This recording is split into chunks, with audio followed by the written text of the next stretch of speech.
those great stories with your constituent. Thank you very much, Madam Chair, and everyone who's spent many hours here. This is a difficult issue, I think, for some of us. Some of us have bring personal experiences to this particular issue. Some of us are still learning about this particular issue.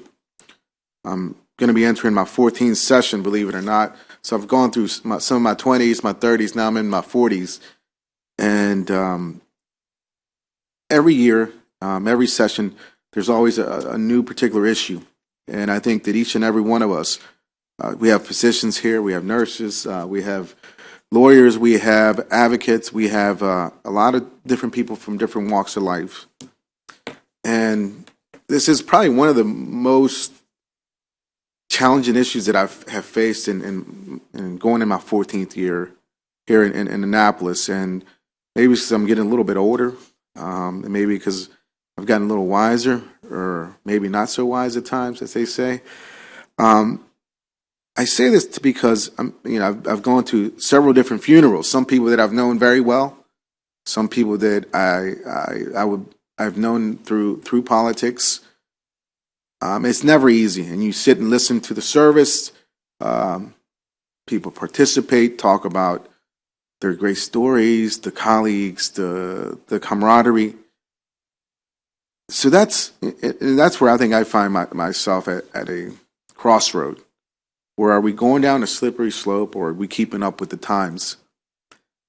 That to me, it's going to be up to each and every one of us to decide how do we best represent that. We best represent our constituents, and and like many of you, I've received a ton of emails. Most of them not from my district, but you do read them.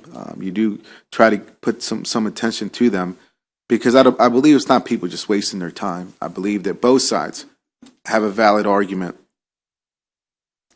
I think in the end, and I wrote down a few things that I would like to see, if at the very least, if there's a bill passed and is oversight, I think we definitely need it. I think having comments from the different folks from around the country, I think it's something that it should be included. The record keeping and the data collection is also needed.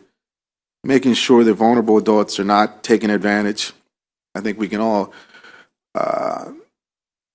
we can all agree with that. We do not want people being taken advantage, and that's where I think the slippery slope is. Right, once you open it up, that you open up yourself to having those things happen.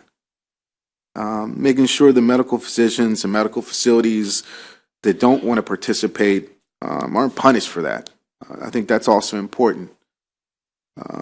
Making sure that all residents have access to the end of life care. I've looked at several different polls, the way it's broken down. Some people will argue that it's something that it's more in favor or of a certain demographic.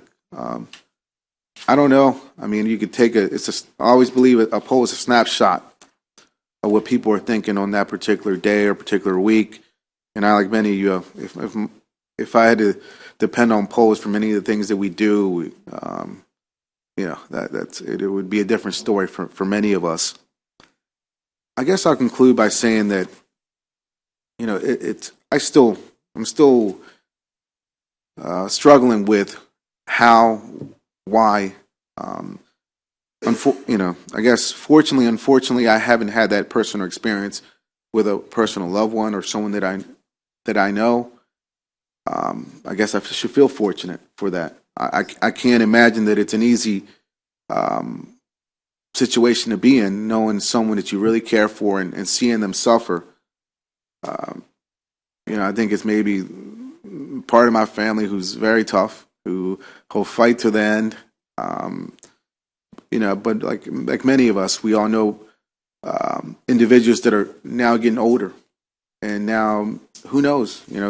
It's one of those things that I could leave here and something can happen in the next couple of months. But at the same time, at the very least, we should and we must put safeguards. I think many of us have articulated, whether through the legalese or just articulated practical messages, that whatever is passed, if it's passed, there should be many safeguards, because one person's life is something that we can't risk. One person being taken advantage is something that we must prevent. And that's where, whether we are keeping up with the times or keeping up with medicine, or we're just going down a slippery slope, that's where I think the struggle continues to be. And this is one of the things that whether this is without bringing each person's religion into the conversation. I think we do not want people to be harmed. We do not want individuals to be taken advantage. But it is tough. It is tough, and it's one of those things that I appreciate everybody's conversation, the proponents, the opponents, sharing their stories, sharing their expertise. And I think, I look at as they say, it's all in the details. And I think Senator Norman mentioned it earlier. It's whatever bill is proposed, I think we will all have a better idea of what we are actually discussing or talking about.